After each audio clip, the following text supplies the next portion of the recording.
नमस्कार दोस्तों, हम लोग घटना चक्र 2 प्रैक्टिस सीरीज के नाम से जो यूपी टेट और सी टेट के लिए निकाला है 10 प्रैक्टिस सेट, वो देख रहे थे। जिसमें हम लोगों ने 9 प्रैक्टिस सेट देख लिया। आज लास्ट 10वां प्रैक्टिस सेट होगा। इसके बाद प्रैक्टिस सेट आपका ख़त्म हो जाएगा। इसको 2 से 3 बार आप लोग दोहरा लीजिएगा। काफ़ी ज़्यादा क्वेश्चन इसमें से आपको मिलेंगे पेपर में। चलिए 10वां आज प्रैक्टिस सेट देख लेते हैं। और हमारे चैनल को सब्सक्राइब तथा लाइक करना ना भूलिएगा। आइए देख लेते हैं 10वां प्रैक्टिस सेट।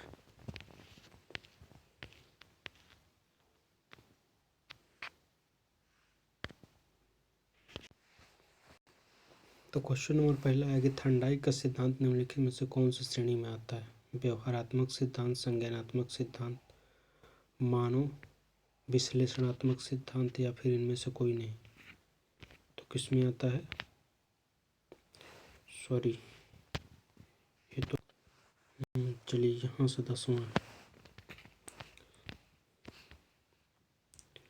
इसमें पहला क्वेश्चन है कि मानव विकास के संदर्भ में आनुवंशिकता तथा पर्यावरण की भूमिका के बारे में निम्नलिखित कथनों में से कौन सा सही है?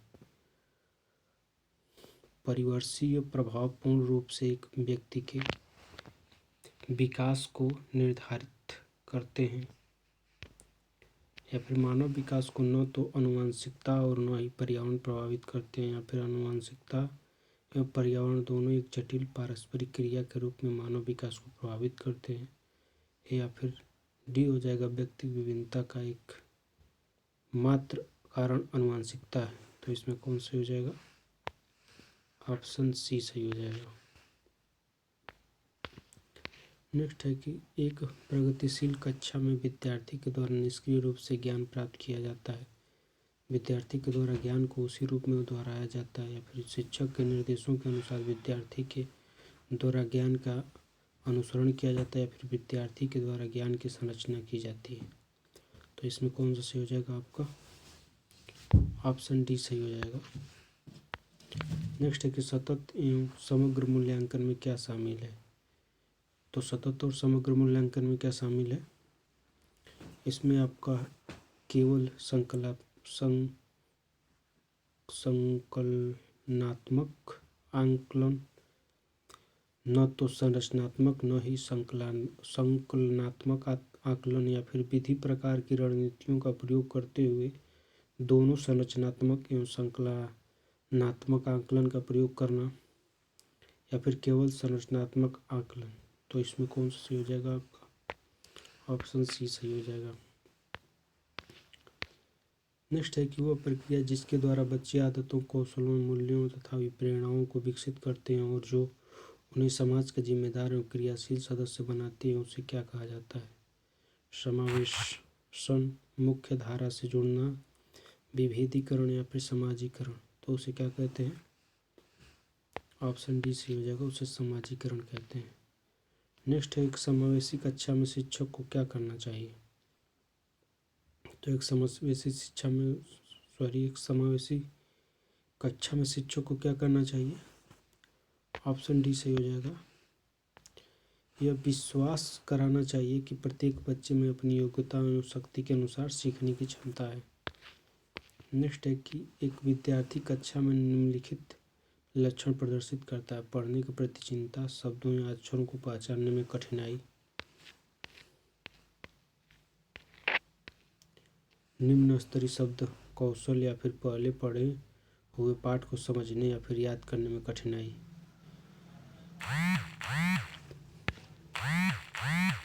ये किसके सूचक हैं? तो इसमें कौन सा ऑप्शन आपका सही हो जाएगा? इसमें आपका बी ऑप्शन सही हो जाएगा।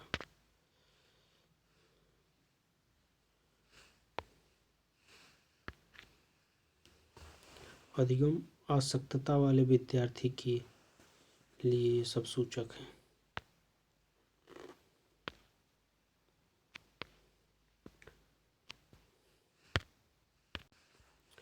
नेक्स्ट है कि आपकी कक्षा के एक विद्यार्थी को विभिन्न स्रोतों से बार बार यह बताया गया है कि उसके सामाजिक वर्ग के लोग शैक्षणिक क्षेत्र में निम्न स्तरीय प्रदर्शन करते हैं। इस रूढ़िवादिता एवं परिणामिक रूढ़िवादी आशंका के प्रभाव को कम करने के लिए एक शिक्षक को पहला करना चाहिए। तो क्या पहल करनी चाहिए शिक्षक को? ऑप्शन सी सही हो जाएगा इसमें।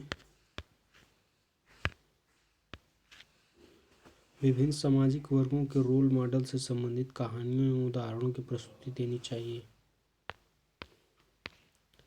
नेक्स्ट है कि एक शिक्षक अपनी कक्षा में सृजनात्मक विद्यार्थियों को किस प्रकार से प्रोत्साहित करती है? अभिसारी चिंतन को हतोत्साहित करके, अनेक परिप्रेक्ष्यों से प्रोत्साहित करके तथा मूल विचारों को महत्व देकर, या फिर विद्यार्थियों को जोखिम लेने और चुनौतियों का सामना करने से हतोत्साहित करके, या फिर अभिसारी चिंतन पर बल देकर। तो इसमें कौन सा ऑप्शन सही हो जाएगा? ऑप्शन बी सही हो जाएगा, अनेक परिप्रेक्ष्यों से प्रोत्साहित करके तथा मूल विचारों को महत्व देकर। नेक्स्ट है, निम्नलिखित में से कौन सा कारक कक्षा में सार्थक अधिगम का पक्ष लेता है? तो कौन सा कारक सार्थक पक्ष लेता है? ऑप्शन सी सही हो जाएगा कि विषय वस्तु तथा बच्चे के संपूर्ण कुशल क्षेत्र एवं अधिगम के प्रति सच्चा सरोकार रखना। नेक्स्ट, निम्नलिखित में से कौन सा प्रभावशाली समस्या समाधान रणनीति का एक उदाहरण है? तो इसमें कौन सा सही हो जाएगा ऑप्शन आपका? इसमें आपका ऑप्शन सी सही हो जाएगा, साधन साध्य विश्लेषण, समस्या को अनेक उपलक्ष्यों में विभाजित करना। ऑप्शन सी सही हो जाएगा।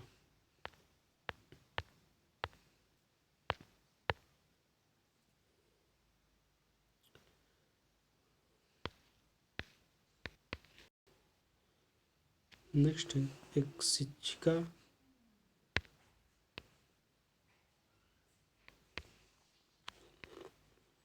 एक शिक्षक एक समावेशी कक्षा में विशेष योग्यता वर्ग वाले अधिगमकर्ताओं की आवश्यकताओं को किस प्रकार से बता सकता है या फिर संबोधित कर सकता है? तो किस प्रकार से संबोधित कर सकता है? ऑप्शन सी सही हो जाएगा, प्रत्येक विद्यार्थी के अधिगम के सशक्त पक्षों एवं कमजोरियों के विश्लेषण के आधार पर विशिष्ट अधिगम उद्देश्यों को विकसित करना।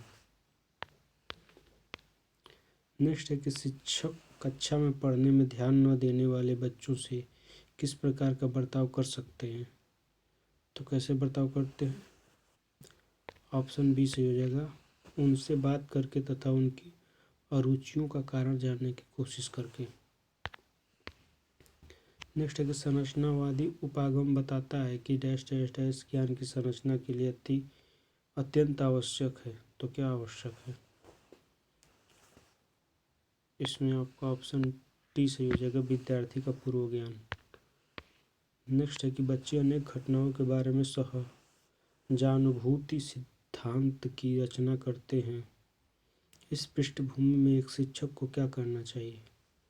तो शिक्षक को क्या करना चाहिए? ऑप्शन डी सही हो जाएगा, संवाद के द्वारा बच्चे की इन अवधारणाओं को चुनौती देनी चाहिए। नेक्स्ट है, निम्नलिखित में से कौन से शिक्षण अधिगम के लिए एक प्रभावशाली शिक्षण प्रणाली नहीं है?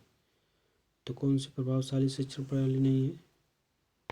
ऑप्शन सी, दिए गए ज्ञान को दोहराने पर ध्यान केंद्रित करना। जबकि और जो है प्रभावशाली प्रणाली है, तो पोज करके चारों ऑप्शन पढ़ लीजिएगा। नेक्स्ट है, निम्नलिखित में से कौन से कारक अधिगम को प्रभावित करते हैं? तो इसमें से कौन कौन से अधिगम को प्रभावित करते हैं? ऑप्शन सी सही हो जाएगा, यानी चारों। तो चारों में क्या? विद्यार्थी की अभिरुचि, विद्यार्थियों का संवैगिक स्वास्थ्य, तीसरा है शिक्षा शास्त्रीय रणनीतियाँ, और चौथा है विद्यार्थी का सामाजिक और सांस्कृतिक संदर्भ। नेक्स्ट है कि निम्नलिखित में से क्या ज्ञान की सार्थक संरचना की प्रक्रिया का एक महत्वपूर्ण पहलू है? तो इसमें कौन सा एक महत्वपूर्ण पहलू है?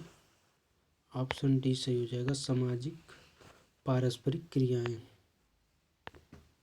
नेक्स्ट है, जब विद्यार्थी पुरस्कार पाने की इच्छा से बार बार किसी गतिविधि को करने का निर्णय लेते हैं, जैसा कि एक प्रयोग का नियोजन या फिर संचालन करने, जो कि प्रत्येक रूप से उस गतिविधियों से संबंधित नहीं है, जैसा कि एक स्टार या फिर बैज प्राप्त करना, ऐसी स्थिति में क्या संभावना उत्पन्न होती है? तो इसमें से कौन सी संभावना उत्पन्न होगी? ऑप्शन डी, अधिगम के प्रति भौतिकतावादी अभिवृत्ति का विकास। नेक्स्ट है, संज्ञान और संवेग के बीच किस प्रकार का संबंध होता है? तो किस प्रकार का संबंध होता है? द्विदिशीय दोनों के बीच एक गतिशील पारस्परिक क्रिया होती है। नेक्स्ट, निम्नलिखित में से कौन सी मध्य बाल्यावस्था की विशेषता है? तो मध्य बाल्यावस्था की कौन सी विशेषता है? ऑप्शन बी सही हो जाएगा। बच्चे तार्किक एवं मूर्त रूप से सोचना प्रारंभ कर देते हैं। नेक्स्ट है, परिवार एवं पास पड़ोस बच्चों के समाजीकरण की प्राथमिक एजेंसियां हैं, मध्य एजेंसियां, द्वितीय एजेंसियां या फिर मनोवैज्ञानिक एजेंसियां हैं? तो क्या कौन सी एजेंसी हैं? ये प्राथमिक हैं। ऑप्शन ए सही हो जाएगा। नेक्स्ट है कि बाल्यावस्था की अवधारणा से क्या अभिप्राय है? तो बाल्यावस्था की अवधारणा से क्या अभिप्राय है? ऑप्शन ए सही हो जाएगा। समकालीन सामाजिक संरचनावादी मनोवैज्ञानिकों के अनुसार यह एक सामाजिक संरचना है। नेक्स्ट है कि समाज में विभिन्न लिंगों के लिए उपयुक्त मानी जाने वाली प्रारूपिक विशेषताओं के बारे में जनसामान्य की अवधारणाओं को क्या कहते हैं? तो जनसामान्य की अवधारणाओं को क्या कहते हैं? जेंडर रूढ़िवादिता। ऑप्शन सी सही हो जाएगा। नेक्स्ट है कि हाल ही में पाठ्यचर्या में ऐसी कहानियों को शामिल करने के लिए विवेकशील प्रयास किया गया है जिसमें पिता घर के कार्यों में लगा रहता है और माता साहसी गतिविधियों को करती है। यह कदम किस लिए महत्वपूर्ण है? तो यह कदम किस लिए महत्वपूर्ण है? ऑप्शन ए सही हो जाएगा। यह जेंडर रूढ़िवादिता को समाप्त करता है। नेक्स्ट है कि वाइगोत्स्की के अनुसार जब एक वयस्क बच्चे के निष्पादन के वर्तमान स्तर को सहयोग द्वारा विस्तारित करता है तो उसे क्या कहते हैं? तो उसे क्या कहते हैं? ऑप्शन बी से हो जाएगा, पाड़ या फिर ढांचा। नेक्स्ट है, नूर विद्यालय में अपना लंच बॉक्स लाना भूल गई तथा यह कहते हुए तन्या से उसने लंच साझा करने के लिए कहा, तुम्हें आज अपना लंच मेरे साथ साझा करना चाहिए क्योंकि कल मैंने तुम्हारे साथ अपना लंच साझा किया था। लॉरेंस कोहलबर्ग के नैतिक विकास के सिद्धांत के अनुसार नूर का कथन डैश डैश डैश अभिविन्यास प्रारूप का डैश डैश डैश अवस्था पर दर्शाता है। तो इस दोनों जगह क्या भरा जाएगा? तो यहाँ आपका हो जाएगा ऑप्शन सी सही हो जाएगा, आदान प्रदान तथा परंपरागत। नेक्स्ट है कि डैश डैश के अनुसार बच्चे के चिंतन के बारे में सामाजिक प्रक्रियाओं तथा सांस्कृतिक संदर्भ के प्रभाव को समझना आवश्यक है। तो इसमें कौन सा ऑप्शन से हो जाएगा? ऑप्शन बी से हो जाएगा, लेव वाइगोत्स्की।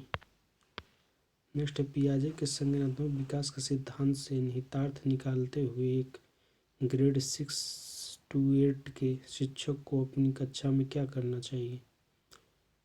तो क्या करना चाहिए? ऑप्शन ए सी हो जाएगा, ऐसी समस्याएं प्रस्तुत करनी चाहिए जिसमें तर्क आधारित समाधान की आवश्यकता होती है। नेक्स्ट है कि हावर्ड गार्डन के बहुबुद्धि सिद्धांत के अनुसार तार्किक गणितीय बुद्धि वाले एक व्यक्ति की क्या विशेषता हो सकती है? तो क्या विशेषता हो सकती है? ऑप्शन बी सी सही हो जाएगा, पैटर्न को खोजने की एक तर्क की लंबी श्रृंखलाओं को हल करने की क्षमता और संवेदनशीलता। नेक्स्ट है, जीन पियाजे के संज्ञानात्मक विकास के सिद्धांत के अनुसार परिकल्पित निगमनात्मक तर्क किस अवधि में विकसित होता है? किस अवधि में विकसित होता है? ऑप्शन सी, अमूर्त संक्रियात्मक अवस्था में। चलिए अब हिंदी देख लेते हैं। तो एक गद्यांश दिया गया है जिसके आधार पर 31 से 39 तक का आंसर मिल जाएगा। तो चलिए पहले गद्यांश को पढ़ लेते हैं, उसके बाद क्वेश्चन देखेंगे। तो हम श्वास द्वारा ऑक्सीजन ग्रहण करते हैं और कार्बन डाइऑक्साइड छोड़ते हैं।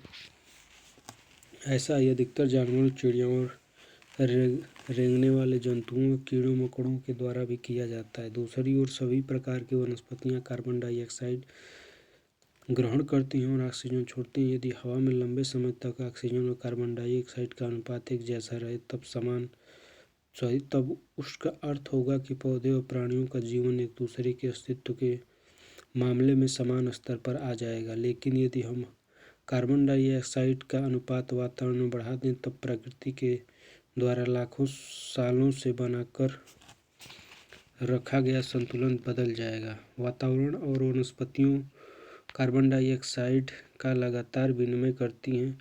वातावरण से वो वनस्पतियों में जाती हैं। जब वनस्पतियां सड़ने लगती हैं तब उनमें से कार्बन डाइऑक्साइड निकलकर पुनः वातावरण में समा जाती हैं।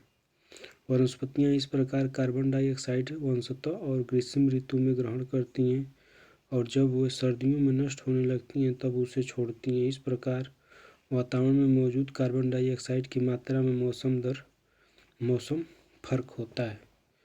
तो चलिए इससे संबंधित जो क्वेश्चन है वो देख लेते हैं। वैसे यहाँ पर जो है साइंस का एक पार्ट इसने जो है कि समझा दिया गद्यांश में ही।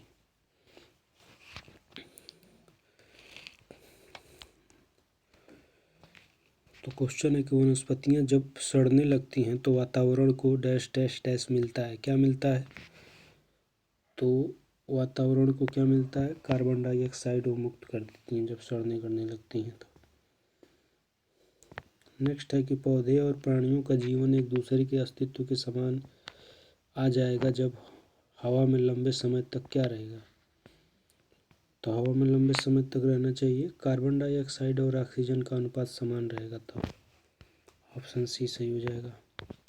नेक्स्ट है वातावरण का विग्रह और समास होगा।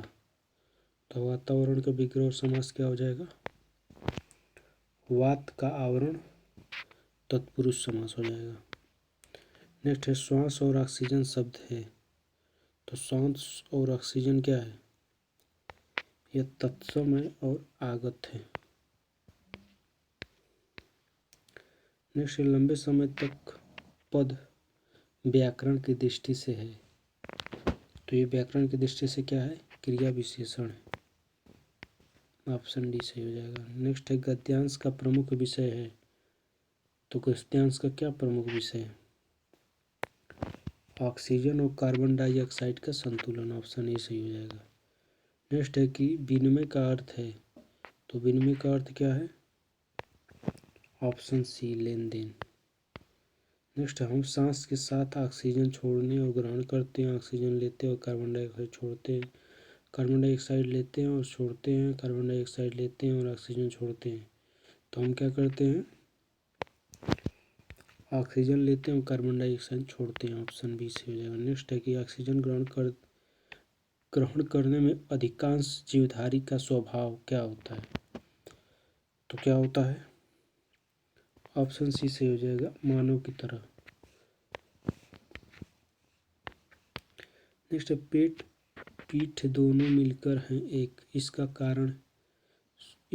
कारण क्या हो सकता है? सिकुड़ कर बैठना, झुककर चलना, कुछ भी भोजन न करना या फिर भीख मांगने का नाटक करना।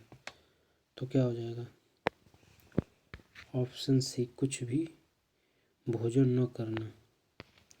नेक्स्ट है कलेजे के दो टुक करने का आशय है। टुकड़े टुकड़े करना, मन को कष्ट पहुंचाना, दिल की चीर फाड़ करना या फिर कठिनाई पैदा करना। तो क्या हो जाएगा? ऑप्शन बी मन को कष्ट पहुंचाना। नेक्स्ट है भिखारी अपनी झोली क्यों फैलाता है? तो क्यों फैलाता है? ऑप्शन ए से हो जाएगा, भूख मिटाने के लिए कुछ अन्न चाहता है वो। नेक्स्ट है मुंह शब्द में प्रयुक्त चंद्र बिंदु है। तो इसका क्या मतलब है? चंद्र बिंदु कौन से है? अनुनासिक किसे कहते हैं। ऑप्शन बी से हो जाएगा। नेक्स्ट है काव्यांश से हमारे मन में उठने वाला मुख्य भाव है श्रृंगार, हास्य, करुण या फिर वीरता। तो क्या है? करुण है। नेक्स्ट है वो आता में वह सर्वनाम किस का द्योतक हो सकता है? किसका द्योतक हो सकता है? ऑप्शन सी, भिक्षुक का। नेक्स्ट, उच्च प्राथमिक स्तर पर भाषा सीखने का उद्देश्य है। प्रश्नोत्तर भाषण उच्च प्राथमिक स्तर पर भाषा सीखने का उद्देश्य क्या हो सकता है? तो क्या हो सकता है? ऑप्शन बी सही हो जाएगा, भाषा की बारीकी और सौंदर्य बोध को सही रूप से समझना।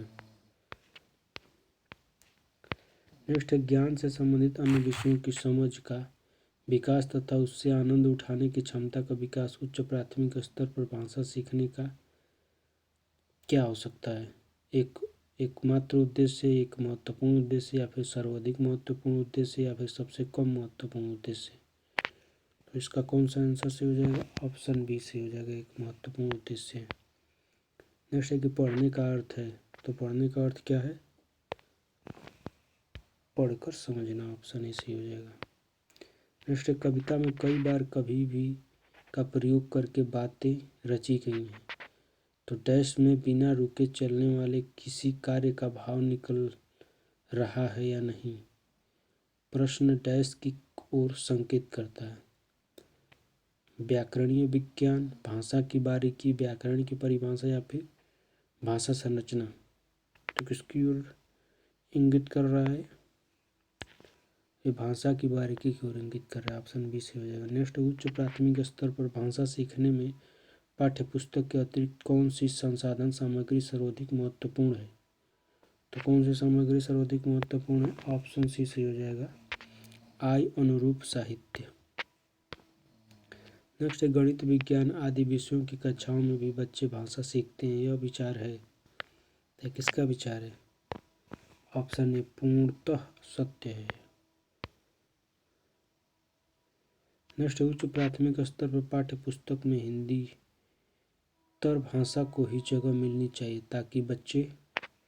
तो इसका आंसर क्या हो जाएगा? ऑप्शन डी सही हो जाएगा, ताकि बच्चे भाषा की विभिन्न रंगतों से परिचित हो सकें, हिंदीतर भाषीय साहित्यों से परिचित हो सकें, सामाजिक संस्कृति से परिचित हो सकें। नेक्स्ट है बच्चे भाषा तब बेहतर तरीके से सीखते हैं जब। तो इसका हो जाएगा बी, जब भाषा का समृद्ध परिवेश हो। नेक्स्ट है उच्च प्राथमिक स्तर पर भाषा आकलन की दृष्टि से सर्वाधिक महत्वपूर्ण है। तो इसका कौन सा ऑप्शन सही हो जाएगा? ऑप्शन ई सही हो जाएगा, अवलोकन। नेक्स्ट है द्वितीय भाषा की पाठ्यचर्या का एक लक्ष्य है प्राकृतिक भाषा ज्ञान में अर्जित दक्षता के अनुरूप डैश डैश डैश दक्षता प्राप्त करना। तो इसका क्या हो जाएगा? बुनियादी। नेक्स्ट है भाषा के विभिन्न कौशलों को डैश डैश डैश रूप में पढ़ने की अनुशंसा की जाती है। तो इसका कौन सा ऑप्शन सही हो जाएगा? ऑप्शन बी, एकीकृत। नेक्स्ट है व्याकरण शिक्षण की कौन सी विधि अपेक्षाकृत प्रभावी है? तो कौन सी प्रभावी है? ऑप्शन ए सही हो जाएगा, आगमन विधि। नेक्स्ट, उच्च प्राथमिक स्तर पर भाषा की पाठ्य पुस्तक में रक्त और हमारा शरीर पाठ्य शामिल करने का विचार डैश से जुड़ा है। इसका कौन सा ऑप्शन सही हो जाएगा? हिंदी भाषा की विभिन्न रंगतों से। नेक्स्ट, त्रिभाषा फार्मूला भारत की डैश डैश की चुनौतियों और डैश डैश को संबोधित करने का एक प्रयास है। तो इसका कौन सा ऑप्शन सही हो जाएगा? ऑप्शन डी से हो जाएगा, भाषा स्थिति तथा अवसरों। नेक्स्ट है कि लिखने की क्षमता का विकास बोलने, सुनने और पढ़ने की क्षमता की संगति में होना चाहिए, यह विचार है। तो किसका विचार? ये कौन सा विचार है? पूर्णतः सत्य है। तो चलिए अब अंग्रेजी देख लेते हैं। इसमें ये जो है कि पैसेज दिया गया है जिसके अनुसार 61 से 65 तक का आंसर इसी में मिलेगा। तो इसको मैं स्क्रॉल कर देता हूँ, आप लोग खोज करके पढ़ लीजिएगा। मैं पढ़ूंगा, आप लोग को समझ में आएगा नहीं, अपने से ही पढ़ना पड़ेगा। तो पढ़ लीजिएगा खोज करके, मैं स्क्रॉल कर देता हूँ।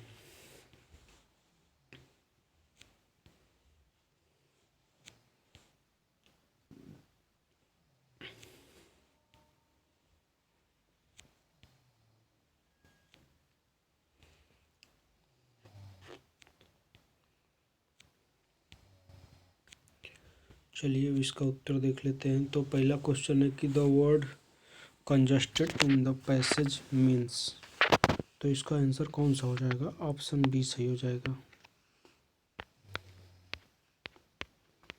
नेक्स्ट है ए हेलीकॉप्टर कैन